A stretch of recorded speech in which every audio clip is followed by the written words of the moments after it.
Every journey has a beginning, a middle, and an end. It's like, you know, when you're a little kid and you're about to go on your first roller coaster, all the emotions you have, like I could get hurt, I could do all this, you know. This is a story of two journeys meeting at a crossroad to determine their direction. Just get in there and fight. Go Tom! Press! You know, this is what I plan to do for a career. This is what I want to make it to the UFC. In one corner, a fighter with a pedigree of success and excellence, trying to live up to expectations. It's just going up from here, training harder and harder because the competition is going to get stiffer. In the other corner, a fighter looking to prove he deserves a shot at the highest level. You can just tell that no one expects him to win. I got barely enough time to do anything. I'm either sleeping or training. Sergio, we want him to be a fighter, and he just picks a weapon. And you know, once you get in there, you just feel like this is where you belong. Two fighters, one match to determine the next step in a journey.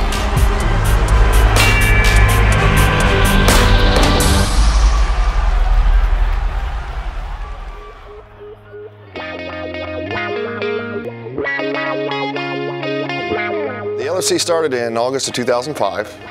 It's a mixed martial arts event, cage fighting. Basically, we've been around for about going on 7 years now.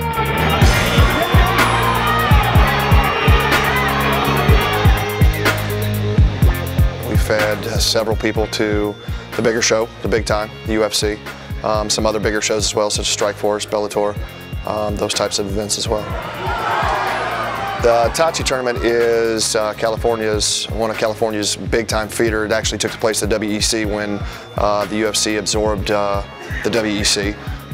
It gives the Midwest fighters an opportunity to move up to a bigger show. It's basically a stepping stone to get to the UFC. The first person to advance to the Tachi Tournament finals was Tom McKenna, who first beat Quinn Broomfield in the first round of the Tachi Tourney. In the semifinals, he defeated Chris Collins.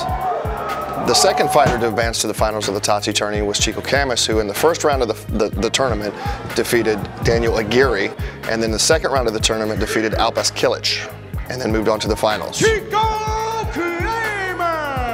That would have put the tournament finals as Chico Camus versus Tom McKenna. But unfortunately for us, and fortunate for Chico Camus, he actually got the call up to the big leagues, and the UFC had called him for a 3-fight deal. With Chico Camus not available to fight in the finals, the LFC had to make a decision who was going to take his place. We put a call in to Sergio Pettis, who works actually out of the same gym as Chico Camus with Rufus Sports, and he was glad to step in and fill in for Chico.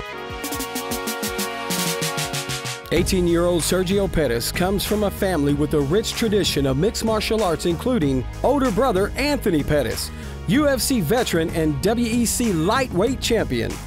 Sergio trains with Duke Rufus at the legendary Rufus Sports Gym in Milwaukee, Wisconsin. One very calm, cool, collective 18-year-old kid in the cage. You know, he's a very well-rounded fighter, world-class striker. Obviously good at jiu-jitsu and wrestling, but the kid's a baby-faced assassin. All right, 1, 2, 3, let's start jogging, come on. A typical week, man, we train twice a day, every day, Monday through Fridays. In between, I'll do my cardio, my running, lifting, and Saturdays we have kind of like a fun sparring session, and we'll just end the week with that. So, you know, tough weeks, no free time, just only weekends the free time.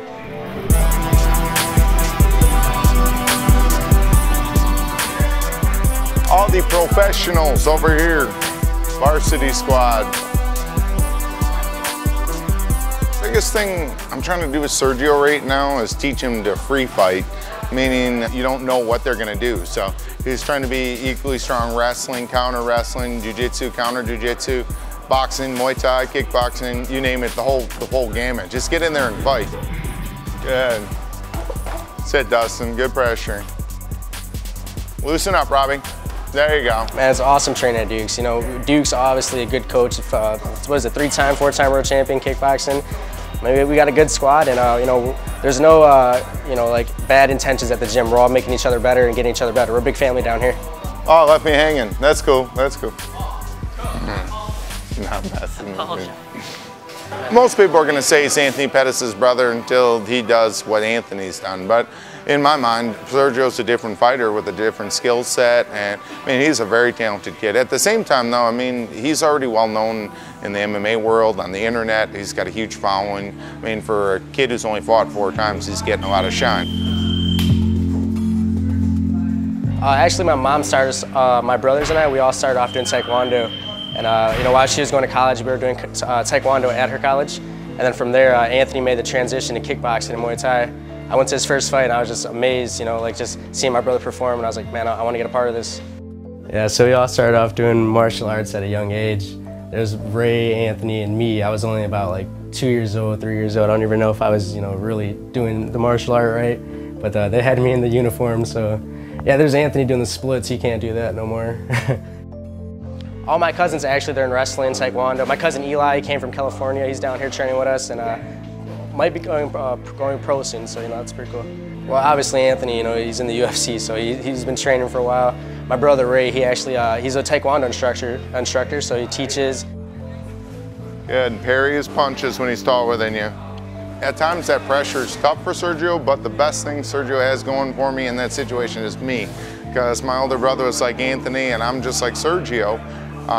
So I kind of help him deal with that type of attention, tension, if you will, the pressure of being Anthony Pettis' brother.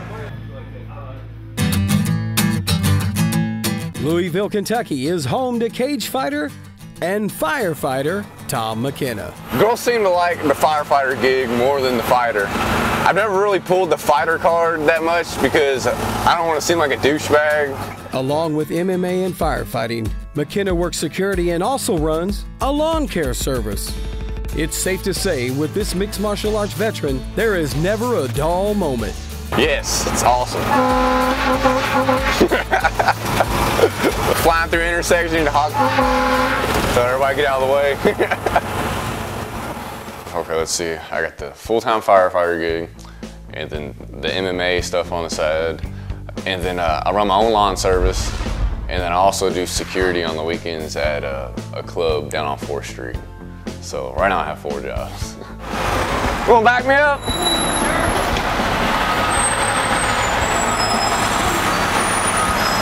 Thank you. So I have my full-time career right now as a firefighter.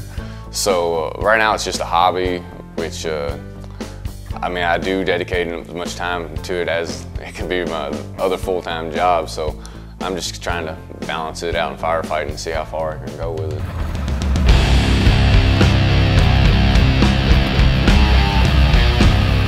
One day I got up, I was like, I need to get me a toy. So I did a little shopping around on the internet, and I found this thing, and I bought it from some dude who he was getting married, and his fiance made him get rid of it. It's my little cruising toy on the weekends. Me and my buddies go out, and I drive them around to the bars and stuff like that, and get a little crazy. I guess I need to put a couple more tap out stickers or something on there.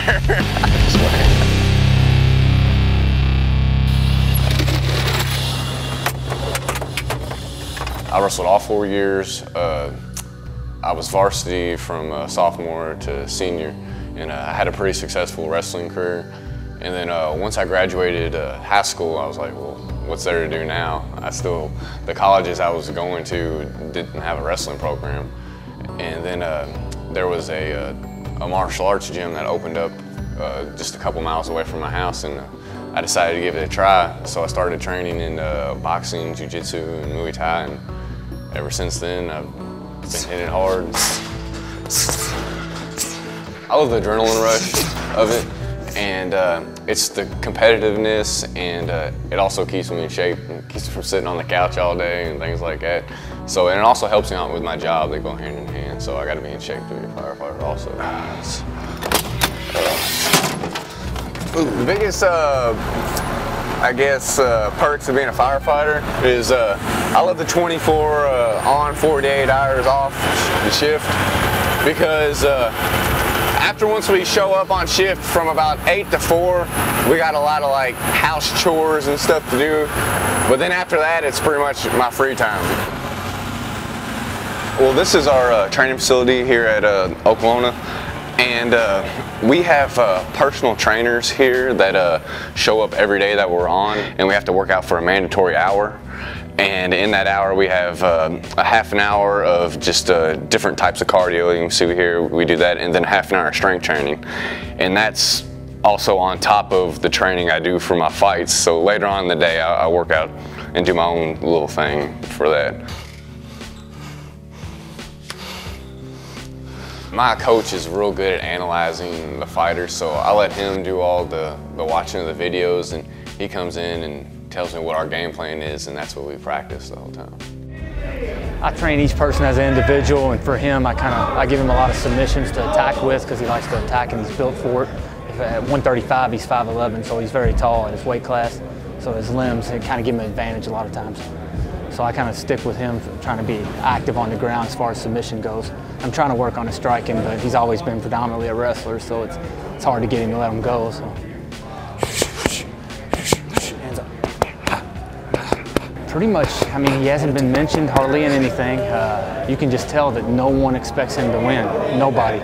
The promoters, I mean, you just tell that he's not expected to win this fight because, I mean, the other guy's coming in with a known gym, a pretty stout brother, obviously, and all the pressure's on him. And Tom's not expected to win, so if he loses, he did what he was expected to do. But if he wins, that puts him in the boat that he was in, I feel like. So it's kind of, I feel like the pressure's more on Pettis than it is Tom. We're going to try to pressure him, try to not let him find his range. I think if he finds his range, he would be able to pull an advantage out on Tom with his striking ability. But try to crowd him and use his size to our advantage. Other than that, we'll have to see how it goes. 1, 2, 3. Tom McKenna is a guy that I've watched almost his whole career. He actually fought his second pro fight for me in Tennessee, and I've seen him grow, and it's really cool to watch a guy start to put it all together. And he was the last guy in the tournament. He was actually an injury replacement for another guy, signed a little late, and steamrolled through his first 2 bouts, winning both the first round and the semifinal bouts. He finished both guys in the first round of the actual fight, so he's been on a tear. And I was fortunate enough to be able to secure Sergio Pettis as his replacement, and the name alone speaks for itself. He's Anthony Pettis' little brother, and he's a guy that should be a star at the next level someday as well. This is a fight that I'm eagerly anticipating.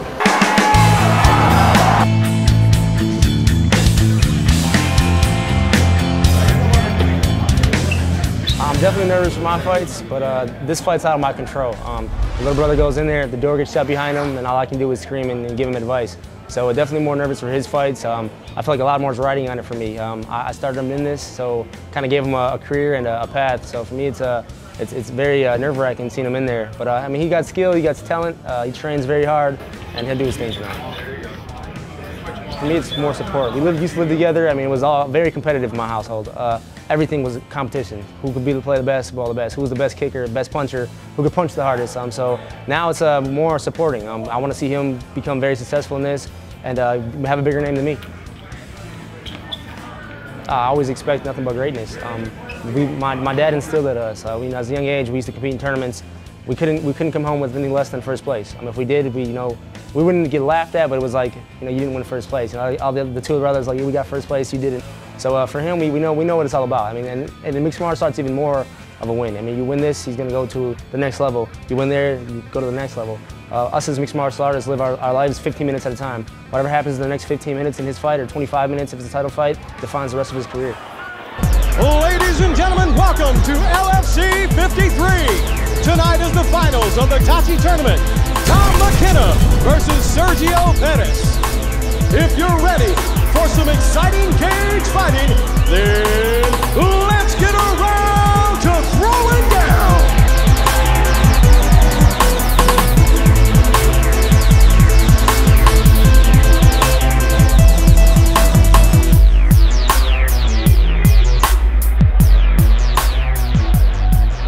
Yeah, usually fight day, you know, the night before I try to stay up late as possible so I can sleep the whole day, you know, just it's a long process. I'm not fighting until like 11 o'clock. They want us at the venue at 5:30. So I mean, you know, it's a long day for me. I just try to relax and keep my nerves down.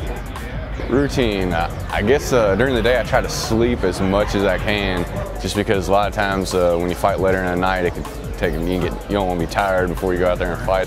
There's always a game plan at the beginning, but a lot of times after the first punch gets thrown, it goes out the window. So I do have a game plan, but you never know how it's going to go on.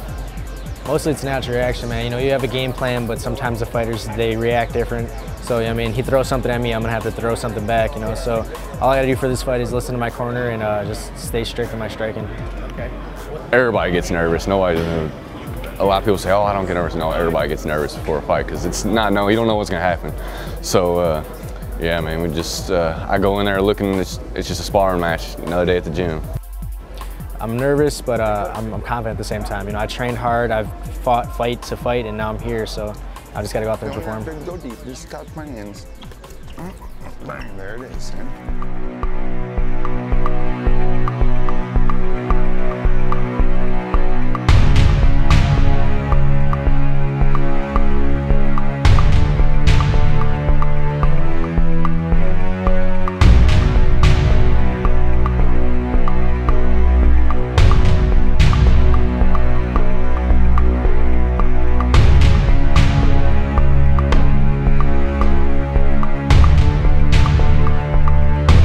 Gentlemen, this is the Tachi Tournament final. Want you to protect yourself at all times. Obey my commands at all times. You went over the rules in the back. Any questions, Blue? Any questions, Red? Let's go out and get ready to fight.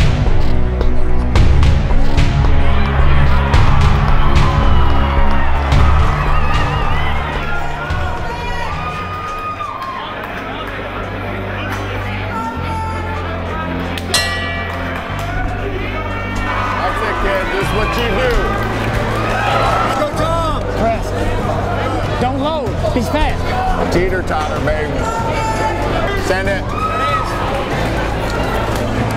Nice.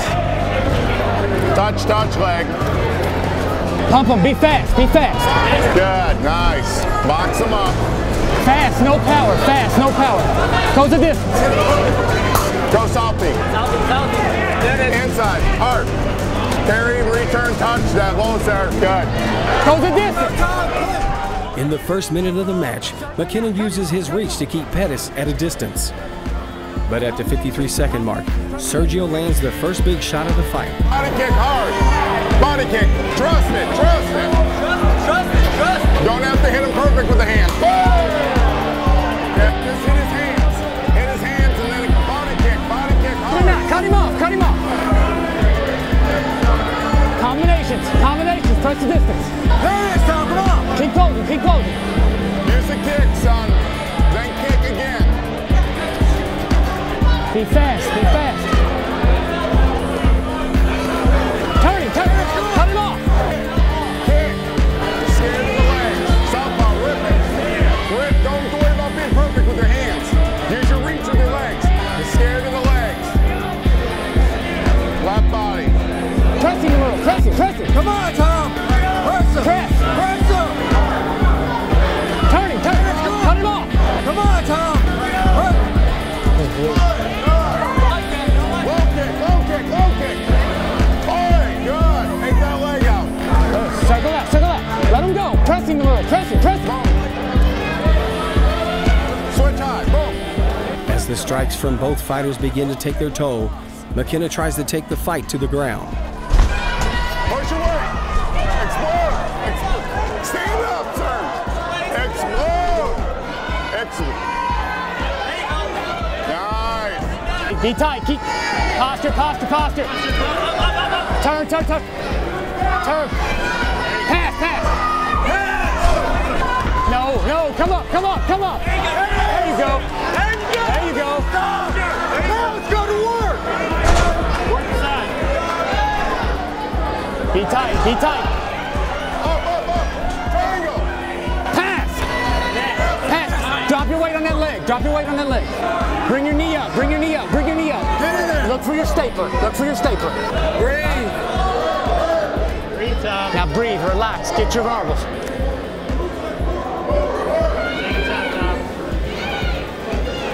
Relax, relax. 2 minutes left, Serge. You got to work. Posture, posture, posture, posture. Pass, pass, pass. Pass, pass. Kick, kick. Get on his head. Get on his up, up, up. Triangle. As Pettis lands several strikes, McKenna goes for another takedown, and that will prove to be a costly mistake.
Choke, the Phenom, Sergio Pettis.